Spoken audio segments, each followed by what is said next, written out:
We got Ashlee Evans-Smith back here on the program, who's going to be taking on Andrea Lee at UFC on ESPN on February 17th. Ashlee, how are you today? I'm good. I'm just here in Newport Beach or Costa Mesa getting some recovery, hyperbaric chamber, cryo, infrared light, all that kind of stuff. Good stuff. Well, I won't keep you too long from the recovery, but we got to talk about you were supposed to fight last year, I should say, at the end of last year against Antonina Shevchenko. Of course, I know you had to withdraw from the card. What was the injury that forced you off that one, and how long was the recovery time?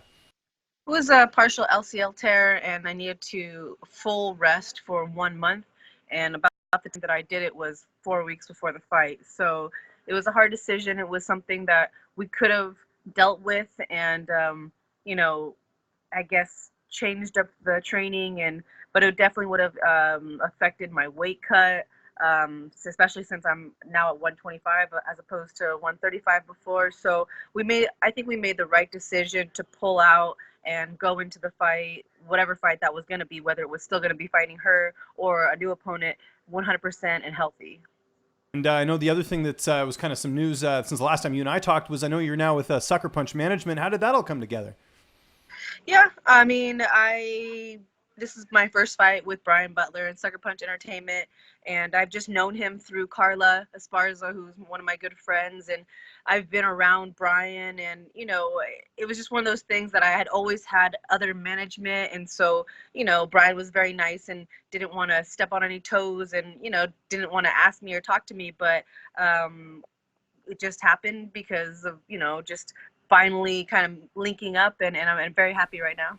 Excellent. And you're supposed to fight Lauren Murphy on this card, insert Andrea Lee. Have you had to change much in your camp with the new opponent?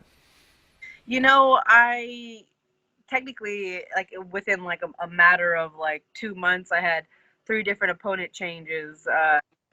So I mean, if you include Antonina, it was all right, we're gonna fight her. Okay, now we're not gonna fight. And then I got Lauren, and then Lauren had to pull out, and then insert Andrea.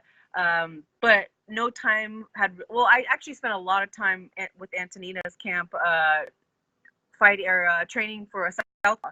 So that was a bummer because I was really looking forward to, getting to implement all those different skills, just doing the flip-flop. And that was actually very hard for me. But come to find out when I got, when I started training for Lauren and now Andrea, I had developed all these natural reactions to fighting a southpaw. So I actually have a little bit of confidence, inside knowing that when I do fight Antonina, or if I do, or a southpaw, that I'll be good to go.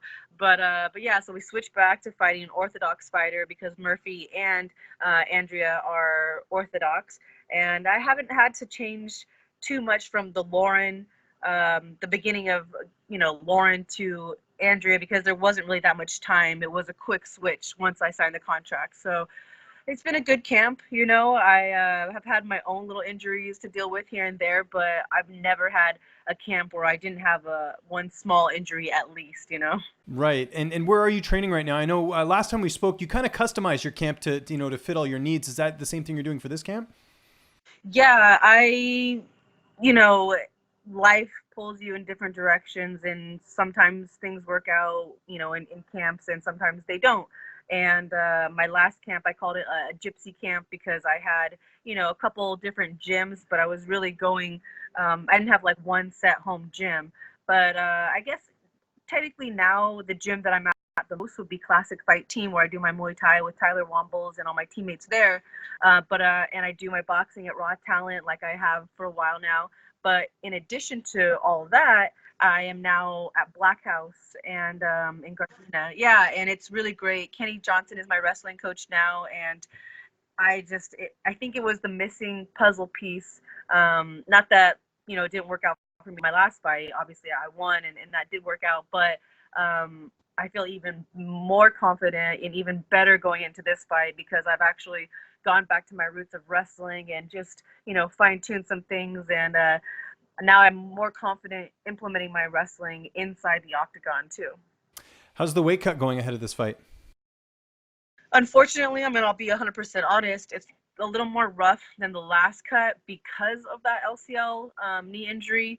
They said rest it, and I did. I wanted to get better, and so I rested. And when you're resting, you're not running, you're not training, and it's almost when you're training, sometimes you want to eat better, and when you're not training, sometimes you want to eat worse. And so sometimes they go hand in hand. And I put on a little bit of weight. For 35s, I'd be easy peasy, no big deal. But it's gonna be a little bit of a struggle. But no weight cut is easy. So and I always make weight, so that's not a problem. But it's a cut for sure. Okay, I like the honesty. I appreciate it. Who's going to be in your corner for this fight? It will be Kenny Johnson from Blackhouse, like I was talking about earlier. Then Tyler Wombles for Classic, and my boxing coach Chewy Gutierrez from Raw Talent Boxing. Excellent. And how do you see this fight playing out on February 17th? Yeah, I made a prediction last time about the Beck fight. I said I was going to finish her in the first or second round, and that was actually the first time I ever made a prediction, and I didn't finish her, and I felt like a dummy for saying that. So I'm never going to say it again. But I did another interview, and I said Lee is the type of fighter that I am. We're always going forward. She is exciting. She might kick, she might try and throw. She throws submissions up off her back. And so all I know is that this fight, one, I'm going to win it. But two, I know that it's definitely going to be a fight where people are going to be like, oh, I wish there were more fights like that. Right. Okay. And she's a former LFA champion. Where do you feel like a win would put you in the division? Because it's pretty wide open at the moment at 125. I mean, she's ranked lower than I am, but that's not, saying she's not a really worthy opponent. I think it's going to be a great fight. I think it's a great matchup record-wise, stylistically, excitement-wise. I think it's a really good matchup. And, a win over her is just going to, hopefully bump me up in the rankings. I don't really know how it works sometimes. Sometimes people send me the link and they're like, oh, you're number 10. And then, a couple days later, it's like I've gone down 2 spots. And I'm like, I didn't do anything. It doesn't make any sense. Yeah. So yeah, I think, obviously a win's going to, add to my record and hopefully bump me up. Excellent. Before I let you go, because I know you got to get back to recovery, the YouTube channel, how's that going? How's the interviews and all that? Because I know that was sort of your side project the last time we were talking. Yeah, unfortunately, I took a little break just because of life stuff and, the injury. And then getting into camp is just, just full-time job and then some, so I kind of feel like you have 2 full-time jobs. Even making it to come to a place like this to get recovery, it's pouring down rain, and it's supposed to be like a relaxing day, but I'm trying to do interviews and relax and recover. And yeah, so I put it on the back burner for a little bit, but right after this fight, I'll pick it up again, because not only is it something that I want to do post-fight career, I really like it, I enjoy it. It's basically what you're doing right now. Exactly. Yeah, you're my competition a little bit. I got to tell the story real quick before we go. So last time we did our interview, you're like, I'm going to interview Marvin Vittori. He's a friend of mine. It's going to go well, but he's not getting back to me for some reason. And then I told you after, I was like, well, I think he's fighting, and I think he's in Brazil. That's why he's not fighting. I don't know if you remember that. That was kind of funny. So yeah, I remember that. I'm sure he did get back to you eventually.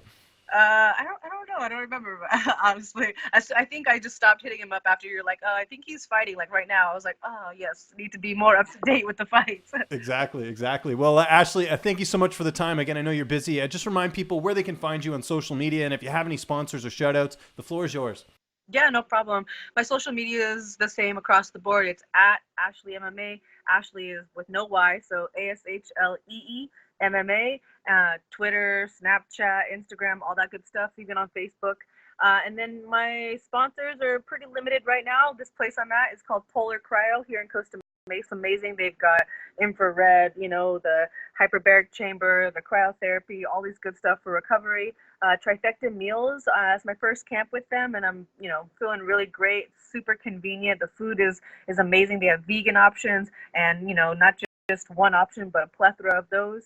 And then, Sucker Punch my management, all my teammates and coaches, what we just talked about earlier. And I really don't think Bite Me mouth guards and MRM supplements.